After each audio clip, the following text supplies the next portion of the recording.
कहता है पाकिस्तान का आर्मी एक्ट। लेकिन उससे पहले मैं मेजर जनरल एसपी सिन्हा से एक क्विक रिएक्शन चाहूंगी कि क्या सिविलियन आर्मी एक्ट के अंदर आता है? एकदम नहीं। देखिए, आर्मी एक्ट में जैसे इंडियन आर्मी एक्ट है, बहुत क्लियर है, who all are subject to army act. Serving personnel, after retirement 6 महीने के लिए 1 साल तक जो रिटायर वेटरन्स हैं वो भी आर्मी एक्ट में आते हैं। उसके बाद उनको वो एप्लीकेबल नहीं होता आर्मी एक्ट। सवाल ये पैदा होता है, क्या पाकिस्तान के सिविलियन आर्मी एक्ट के अंदर ट्राई आउट किया जा सकता है? नहीं।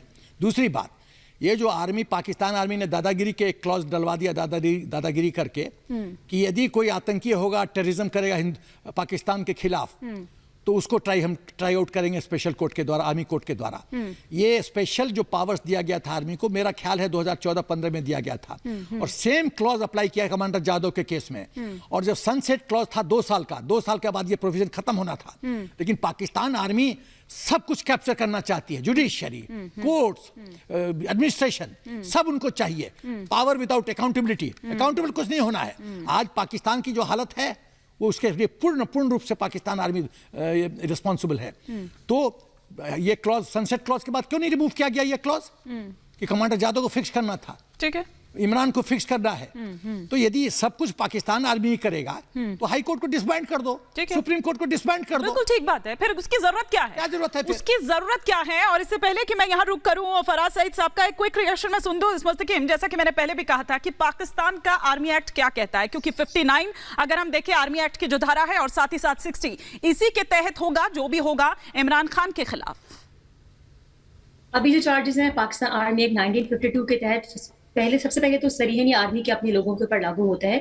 अगर किसी किस्म की जासूसी, बगावत या कत्ल या इस किस्म की किसी आर्मी के अपने लोग इस किस्म की किसी जुर्म के मुर्तकिब होते हैं तो सबसे पहले उनके अपने ऊपर लागू होता है। लेकिन इसके साथ साथ आर्मी के हम तनसीबात पर हमला करने से मुतालिक सिविलियंस भी कहीं ना कहीं इसमें शामिल होते हैं। अगर आर्मी के हम तनसीबात पर जो हम हमला किया जाए जिसके वाज़ेह ठोस सबूत शामिल है। इसके अलावा जो पाकिस्तान ऑफिशियल सीक्रेट एक्ट 1923 है जिसका इजरा जो 100 साल कबल बरतानिया के दौरे हुकूमत में हुआ था, इसमें सिविलियंस भी आते हैं और इसमें शक की बुनियाद पर भी जो है वो किसी को यानी कि शक की बुनियाद पर भी जो है किसी को मुल्जिम करार देकर उसके खिलाफ कार्रवाई अमल में लाई जा सकती है, जिसमें सिविलियंस भी आते हैं। और आर्मी एक्ट 1952 के अंडर अगर आर्मी ऑफिशियल सीक्रेट एक्ट 1923 का इजरा किया जा सकता है, पाकिस्तानी छावनियों, आर्मी की छावनियों के अंदर भी जो है वो सिविलियंस को इसमें मुल्जिम करार देकर उनको सजा दी जा सकती है। आपके बात से इत्तेफाक नहीं रख रहे मेजर जनरल? जो किसी हद तक ह्यूमन राइट्स के दायरे बहुत ज्यादा अप्रिशिएट नहीं करते इस बात को।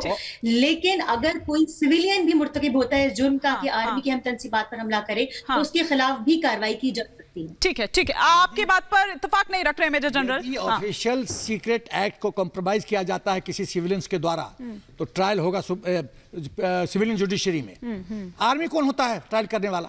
अपने बंदे को ट्रायल करो। जब तुम्हारे पनामा लीक में 52 जनरल्स का, एक सेकंड मैडम प्लीज, 52 जनरल्स का नाम जो पनामा लीक में आया था, आपने ट्राई आउट किया उनको कोर्ट मार्शल के द्वारा? नवाज शरीफ को तो हटा दिया। आप 52 जनरल का क्या किया? जो जनरल बाजवा जो सीपीएससी के चेयरमैन थे, पूरा अपना हाथ रंगा हुआ था भ्रष्टाचार से, क्या कर लिया आपने? मतलब दादागिरी हम करेंगे, लूटेंगे हम, तुम कुछ करोगे तो तुम दोषी हो।